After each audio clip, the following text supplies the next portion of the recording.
Buenas tardes, mi nombre es Jessica Briceño. Mi grupo está conformado por Ángel González, Alejandro Colónico, Isabela Guerra, Angelín Guarecuco y mi persona. El día de hoy les estaremos hablando sobre los halogenuros de alquilo. Los halogenuros de alquilo son compuestos químicos orgánicos derivados de los alcanos, en los cuales se han sustituido uno o varios hidrógenos por un halógeno, siendo ejemplos de estos el cloro, el bromo, el yodo y el flúor.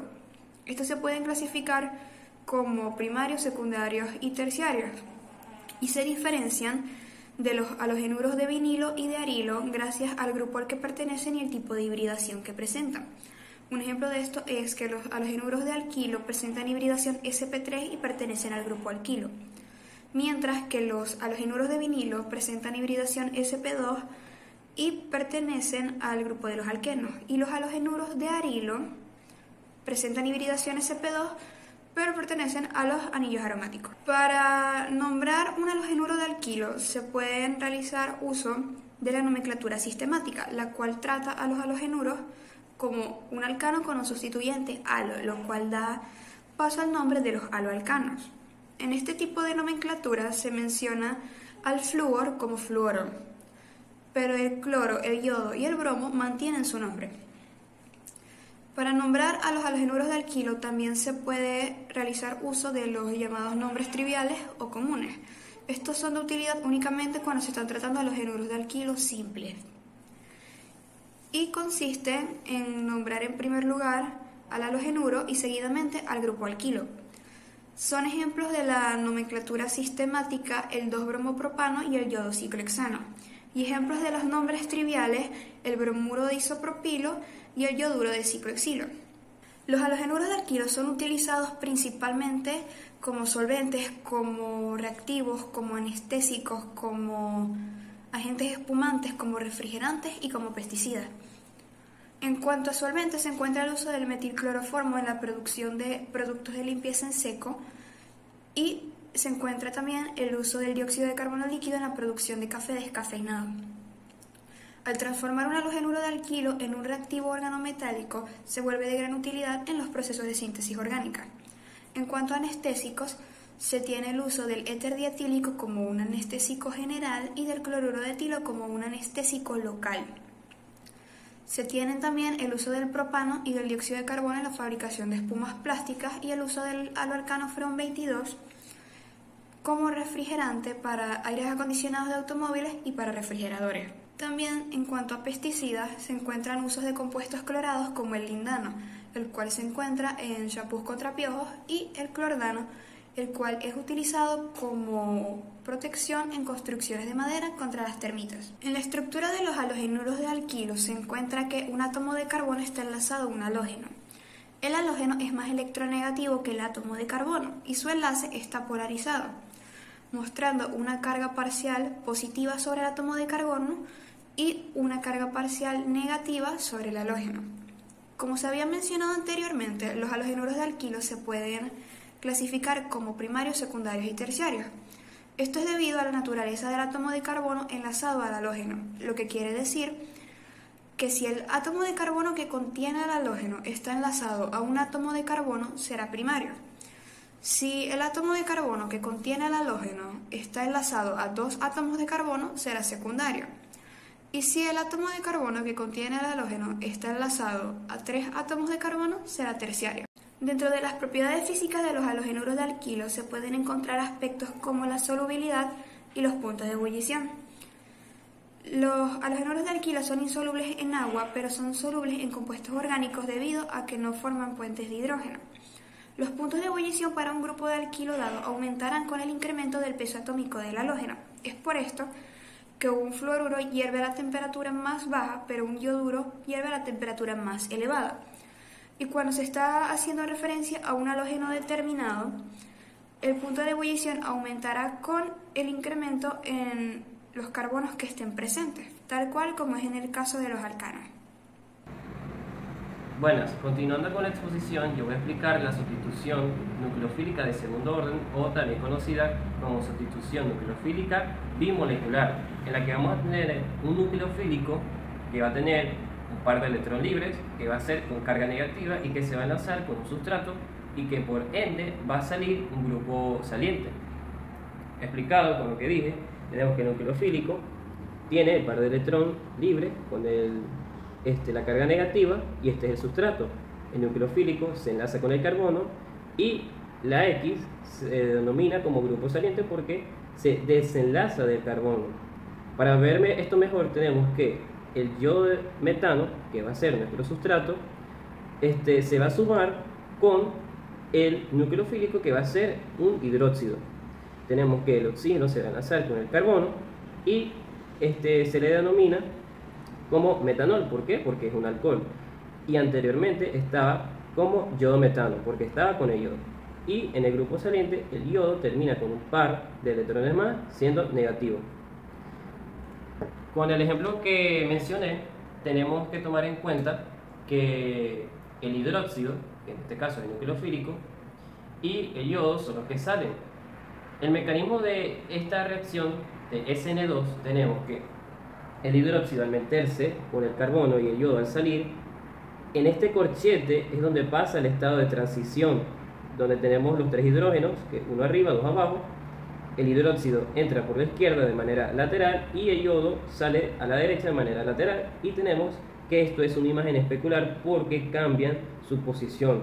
Como podemos observar aquí, este es el producto y el yodo que queda como grupo saliente. Algunas de las generalidades de la reacción de sustitución nucleofílica bimolecular, podemos mencionar algunas como el alcohol, las aminas, el éter, el tiol, entre otras. Y estas reacciones pueden cambiar el nombre del sustrato, como ya mencioné en los ejemplos.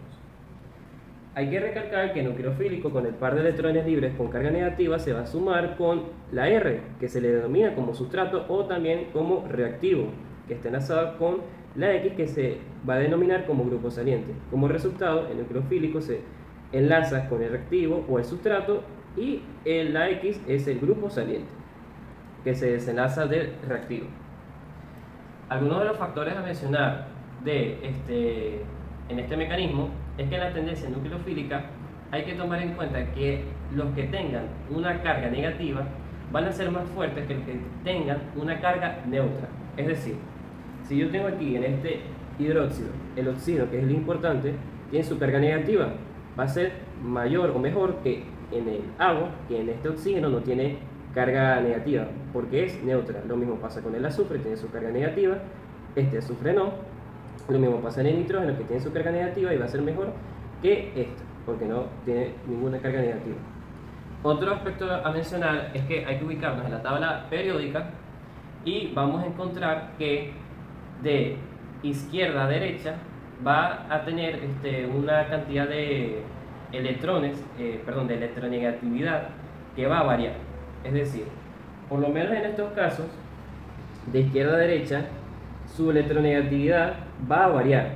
Por lo tanto, sus pares de electrones que tiene van a estar más estrechos y van a ser menores. Es decir, en este nitrógeno que tenemos aquí tiene su carga negativa igual, y tiene dos pares de electrones libres que van a ser mayor o mejor que este oxígeno, que tiene tres pares, y va a ser mejor que el flúor, que tiene cuatro pares de electrones libres. Lo mismo pasa aquí en este ejemplo, que tenemos el nitrógeno que tiene un par libre, y en este oxígeno tiene dos pares libres. Lo mismo pasa con el fósforo y el azufre. El fósforo tiene un par y el azufre tiene dos pares.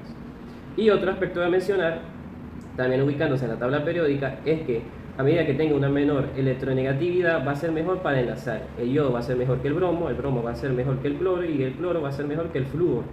Lo mismo pasa con el azufre, que va a ser mejor, el selenio, que va a ser mejor que el azufre, y el azufre va a ser mejor que el oxígeno. Y lo mismo pasa con el fósforo, que va a ser mejor que el nitrógeno.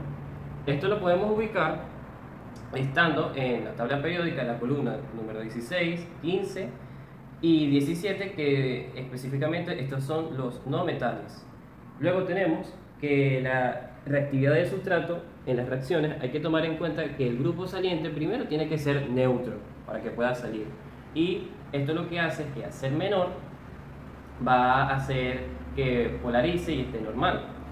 Por ejemplo, tenemos que en este carbono, que está enlazado al grupo saliente, que se le denomina X, lo vuelve electrofílico, por lo que va a ser que el nucleofílico se enlace con el electrofílico de una manera mejor. En pocas palabras, como ya mencioné, tiene que ser neutra y tiene que también ser menor. Luego tenemos que en el efecto estereoisómero, que también se le conoce así, sobre el sustrato, lo que va a hacer es cambiar la posición de dicho elemento. Como había mencionado, con el yodo metano está en una posición y al terminar con el producto estaba en otra. Para ver esto mejor tenemos diferentes ataques, el dorsal, el frontal y uno en específico. En este que tenemos aquí, el dorsal es aquel que tiene como consecuencia la inversión del centro quiral. Es decir, en este tenemos que el sulhídrico que se va a meter con este carbono va a salir el bromo, por lo tanto cambia de posición y queda que el sulhídrico queda en esta posición y el bromo por lo tanto salió. Como podemos aquí es una imagen especular y hay que recalcar que también es rectus pero es siniestros. En este ejemplo que tenemos aquí es un ataque frontal. ¿Por qué? Se le denomina así porque tiene las mismas posiciones. Sin embargo, este cianuro que entra, y es el bromo que sale, entra o sustituye la posición, solo que el bromo está más cerca de nosotros y el cianuro va a estar en el fondo, más lejos de nosotros. Y luego tenemos aquí un caso específico que es el ciclohexano de forma de silla, que sus elementos, y el que nos más importa, es el de bromo, que está de forma ecuatorial igual que este. Por lo tanto, este elemento va a entrar de forma axilar, también se le conoce, y va a ser de manera recta. El ecuatorial son los que están de manera diagonal y las axilar son las que están de manera recta. Gracias. Buenos días, mi nombre es Isabela Guerra y voy a hablarles sobre algunos temas relacionados a los haluros de alquino. Mi primer punto a exponer es la sustitución nucleofílica en primer orden de la SN1, la reacción SN1. La SN1 tiene un mecanismo por etapa. En el primer paso se ioniza el sustrato por pérdida de grupo saliente sin que el nucleófilo actúe, formándose así un carbocátion. En el segundo paso es cuando el nucleófilo actúa atacando el carbocátion, obteniendo un producto final. ¿Qué es un carbocátion? Es un átomo de carbono cargado positivamente. ¿Qué es un nucleófilo? En química, este sería una especie que actúa cediendo electrones libres a otras especies, uniéndose con enlaces covalentes. Comparación de reacciones SN1 y SN2. En la comparación podemos destacar sus diferencias. Por ejemplo, la SN1 no es necesario que sus nucleófilos sean... La fuerza de los nucleófilos no es tan importante, generalmente son débiles, y la SN2 siempre tiene que ser nucleófilos fuertes. Para la segunda diferencia podemos destacar que al respecto de la cinética, la rapidez en la SN1 es proporcional a la concentración del haluro de alquilo, pero no del nucleófilo. Y en cambio en la SN2 es necesaria, la rapidez se define por la concentración de los dos. Y la última diferencia que quiero destacar es que en la SN1 existen el reordenamiento del carbocátion y en la SN2 no existe. ¿Qué es un haluro de alquilo? Son derivados de los alcanos que uno o un par de sus átomos de hidrógeno son reemplazados por algún átomo de algún halógeno, por ejemplo el flúor, el cloro o el bromo. Reordenamientos en las reacciones SN1.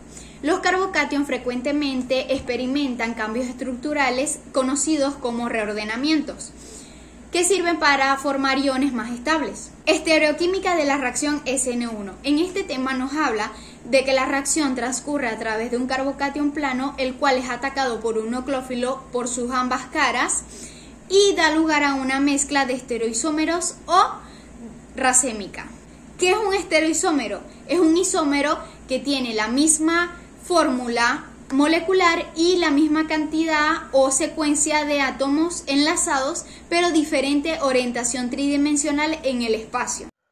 Hola, mi nombre es Angelín Guarecuco y les voy a hablar acerca de las reacciones de primer orden, E1, también conocida como eliminación unimolecular. Cuando un ion haluro parte junto con otro átomo o ion con frecuencia un protón, a esta reacción se le conoce como una eliminación. En muchas eliminaciones se pierde una molécula de haluro de hidrógeno del halogenuro de alquilo para formar un alqueno. A estas reacciones se les conoce como deshidrohalogenaciones.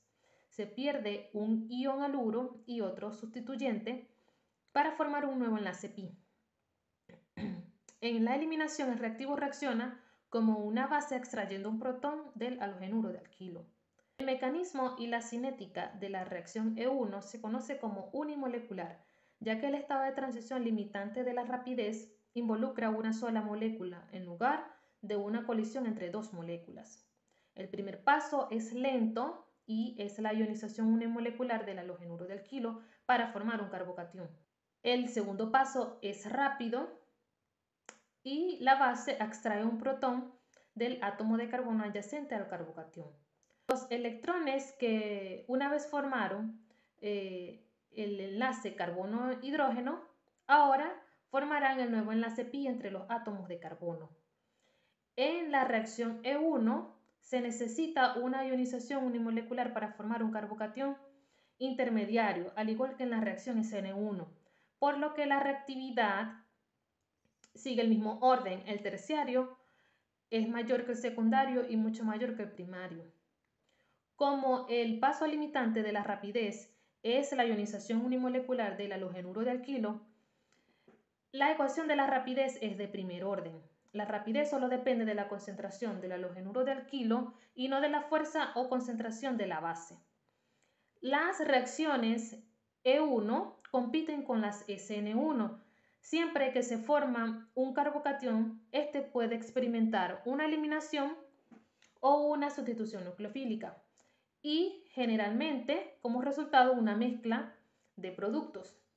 Por ejemplo, si se tiene el bromuro de terbutilo más etanol en presencia de calor, se puede formar un producto de una eliminación E1, el 2-metilpropeno, más el producto de una sustitución SN1, el terbutil etiléter. El producto 2-metilpropeno es el resultado de una deshidrohalogenación bajo condiciones de un mecanismo de primer orden, es decir, en ausencia de una base fuerte.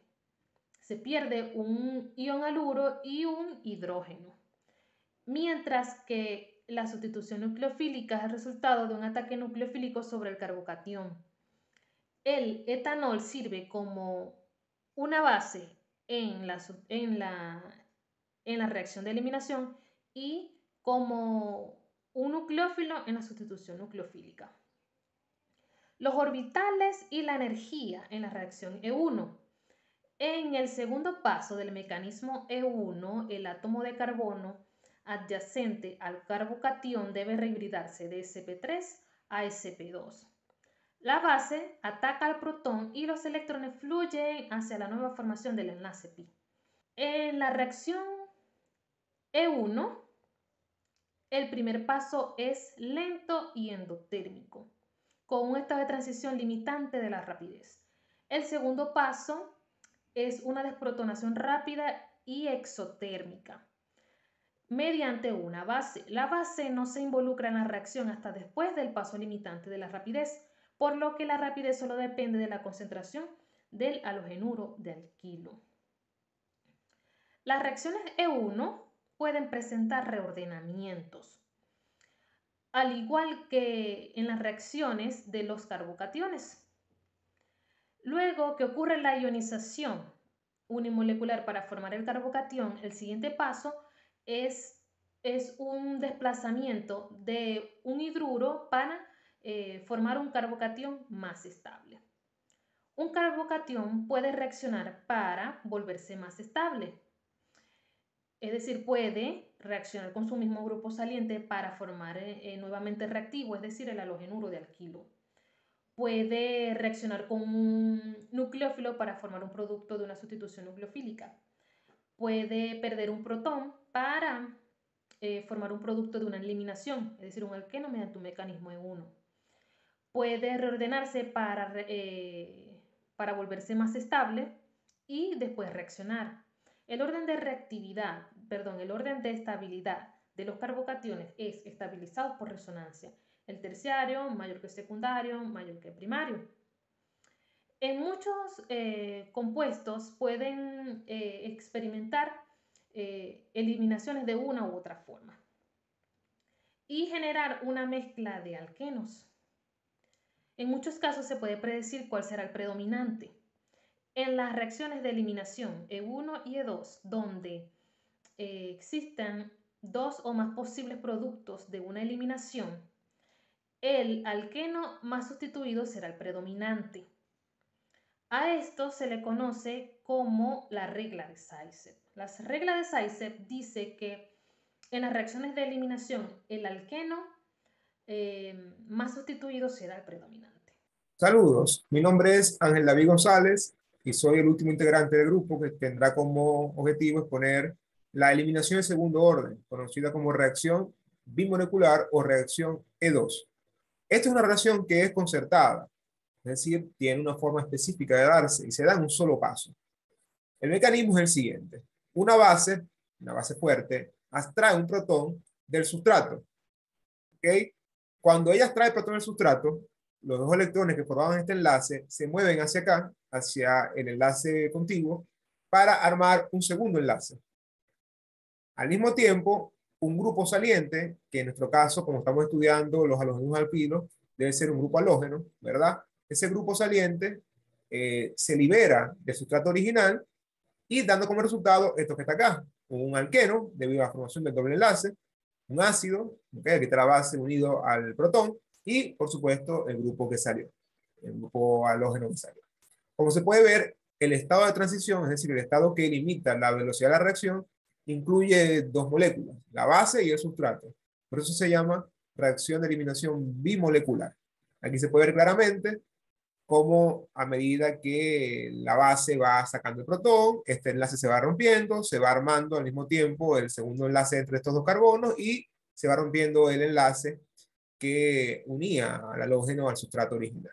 Bien, entonces este es el mecanismo de reacción E2. Aquí vemos un ejemplo de eliminación E2 en el cual el 3-bromopentano actúa como sustrato y el etóxido de sodio actúa como elemento que genera la base. Específicamente el etóxido, este que está acá, ¿verdad? Con su carga negativa, lo cual hace una base fuerte, extrae el protón de este carbono, ¿bien? A su vez, este enlace se mueve para acá para formar el doble enlace y el bromo sale. El bromo que estaba en el carbono 3 sale para dar como resultado estos productos que están aquí. Se forma el alqueno, ¿ok? Se forma este producto que está acá, que es la unión del hidrógeno con el etóxido, y se forma esta sal, el bromuro de sodio. Al igual que la reacción E1, el orden de reactividad para la reacción E2 es que los carbonos terciarios, los sustratos con carbonos terciarios, reaccionan más rápido que los secundarios y esto a su vez más rápido que los primarios. Eso se debe a que se debe cumplir la regla de Zaitsev, que indica que el alqueno resultante será más estable mientras más sustituido esté. Esta reacción es estereoespecífica, es decir, para que ocurra, las diferentes partes que intervienen en el mecanismo deben estar en cierta posición definida.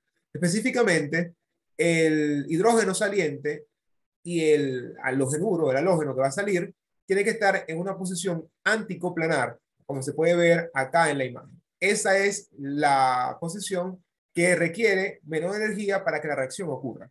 Para que ese paso lento de la reacción ocurra, estos dos tienen que estar en forma anticoplanar. Como se puede ver acá, el diagrama de Newman, el hidrógeno y el grupo saliente forman un ángulo de 180 grados entre sí. Aquí se puede ver en 3D cómo el hidrógeno está acá arriba, ¿verdad? En la posición sp3 de este carbono y el grupo saliente tiene que estar acá debajo. En el mecanismo anterior también se veía cómo forman esta posición para que se dé esta reacción.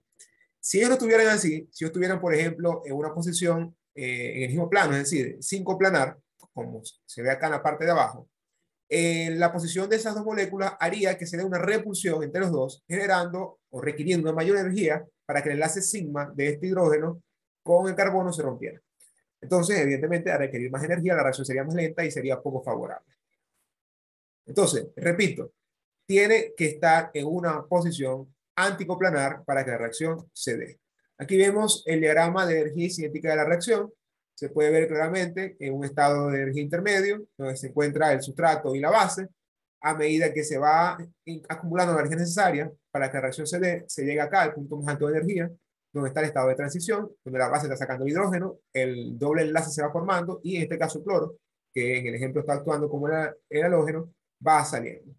Cuando ocurre eso, se da la reacción final, ocurre el producto del alqueno, el ácido y por supuesto el anión cloro. Piensen que es una reacción que libera energía, ¿verdad? Es una reacción isotérmica. La velocidad viene definida por la concentración tanto del sustrato como de la base, que son los que intervienen durante el estado de velocidad limitante. Aquí podemos ver la ecuación de la cinética de la reacción, que incluye la concentración de ellos dos, el sustrato y de la base.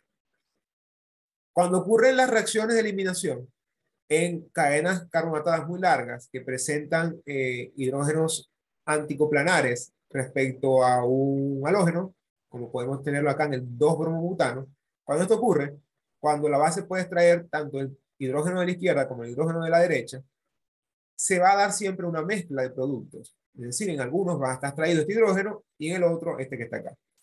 Bien, pero esa mezcla de productos no se da en proporciones equivalentes, sino que siempre va a haber un producto que va a estar en mayor proporción.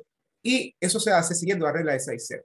El producto que tenga el alqueno más sustituido es aquel que va a estar en mayor proporción. Fíjense que acá el 2-buteno está en el 81% del producto. ¿Por qué? Porque tiene 2 grupos metilo sustituyendo, mientras que el 1-buteno apenas tiene un grupo sustituyente, un etilo presente. Entonces, como este es más estable, va a estar en mayor proporción. ¿Qué factores influyen en la reacción de eliminación 2? Bueno, básicamente son 4. Los 3 que aparecen durante el estado de transición más el disolvente. La fuerza de la base es clave. La base tiene que ser fuerte para que pueda extraer rápidamente ese protón del sustrato. A su vez, el grupo saliente tiene que ser un buen grupo saliente, es decir, tiene que tener una electronegatividad relativamente baja, ¿no? Al fin y al cabo, los halógenos son el grupo que tiene la relatividad más alta, pero dentro de ellos tiene que tener una electronegatividad relativamente baja. Por ejemplo, la de un bromo, la de un yodo, ellos salen más rápido que la de un flúor, porque es el que tiene mayor electronegatividad. Entonces, el grupo saliente tiene que ser bueno. Preferiblemente en los haluros alquilos, los que son yodos y bromos suelen darse de mejor manera. La otra parte importante en la reacción es el impedimento estérico del sustrato. Es decir, la forma que tiene el sustrato debe permitir que tanto el hidrógeno salga rápido como que el halógeno salga también. Es decir, en una figura como esta que está acá, si los grupos que completan la molécula en forma sp3 del carbono son de tamaño muy voluminoso que impidan una entrada de la base para que el hidrógeno sea retirado, la reacción va a ser más lenta y se va a dificultar.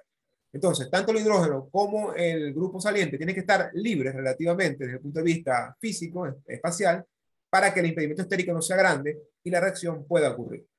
Y el último factor que influye en la reacción es el disolvente. Al fin y al cabo, todas estas moléculas ocurre un medio de reacción disolvente, disueltas allí, y el disolvente tiene que cumplir ciertas condiciones para que esto ocurra rápido. Básicamente, ese disolvente no tiene que impedir en la reacción, y para ello, él no puede participar en los enlaces polares que se dan a través de la reacción. Porque, por ejemplo, si colocamos un disolvente que pueda participar como abstraidor del hidrógeno o que pueda de alguna manera formar puentes de hidrógeno con el sustrato, evidentemente al sulfatarse la base va a ser más difícil que ésta pueda extraer hidrógeno y que la reacción ocurra. Entonces tiene que ser un disolvente polar, preferiblemente que sea aprótico. Finalmente, vamos a ver una comparación entre los mecanismos E1 y E2, los dos mecanismos de eliminación. Desde un punto de vista de los factores promotores, si comparamos las bases que participan en el E1 y el E2, las bases del E1 pueden ser de cualquier tipo. Las bases débiles funcionan en el mecanismo de eliminación 1. Mientras que en la E2 ya vimos que las bases tienen que ser fuertes para que tengan ese potencial de abstraer rápidamente el grupo hidrógeno. Bien, en la E1 no importa porque recuerden que en estado de transición de la E1 la base no participa, solamente participa el grupo saliente y el sustrato. En cuanto a disolvente, en la E1 tiene que ser un buen solvente ionizante, preferiblemente aprótico, y en el E2 también. ¿Ok? En los sustratos, las reglas ICEP aplican para ambos tipos de eliminación. Lo que pasa es que la eliminación E1 no se suele dar con carbonos primarios, porque recordemos que en el E1 se forma un carbocatión. Y el carbocatión tiene que estar muy sustituido para que él sea estable. ¿Okay? A diferencia de la E2, donde no hay un carbocatión presente, así que se puede dar con carbonos primarios, secundarios y terciarios, pero por supuesto, los terciarios reaccionan más rápido que los demás. Desde el punto de vista del grupo saliente, en ambos tipos de eliminación tienen que ser buenos grupos salientes. Ya comenté qué significaba eso. En cuanto a las características de la reacción, en la cinética de 1 es de primer orden, porque solamente participa una molécula durante el estado de transición, que precisamente es el sustrato. Bien, mientras que la E2 es de segundo orden, participan 2 moléculas en el estado de transición, el sustrato y la base. La orientación de ambos, el producto es en función del alqueno más sustituido debido a la regla de 6C. En cuanto a la estereoquímica, las E2 ya comentaba que requieren una transición, un estado de transición que sea coplanar, anticoplanar específicamente, o sea que son estereoespecíficas. Mientras que la E1 no, la E1 no requiere ninguna geometría especial, porque recuerden que la E1 ocurre en 2 pasos. En un primer paso se libera el grupo saliente y es en otro en el cual la base entra a formar parte del carbocatión que había quedado como resultado de la fase 1. Y en cuanto a los reordenamientos, en la E2 no hay reordenamientos, porque todo ocurre en un solo paso. La base va extrayendo el protón, se va formando el doble enlace y a su vez va saliendo el grupo halogenado. Mientras que en la E1 sí, porque en la E1, cuando se sale el grupo halogenado, va a quedar un carbocatión. Y el carbocatión se puede reordenar en función de crear un carbocatión que sea más estable. Entonces, es muy común que ocurra el reordenamiento en las eliminaciones de primer orden.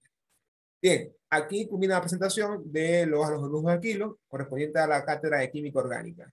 Se han presentado los 4 mecanismos principales de reacción que ocurren en él: la sustitución nucleofílica de primer y de segundo orden y las eliminaciones de primer y de segundo orden. Muchísimas gracias por su atención.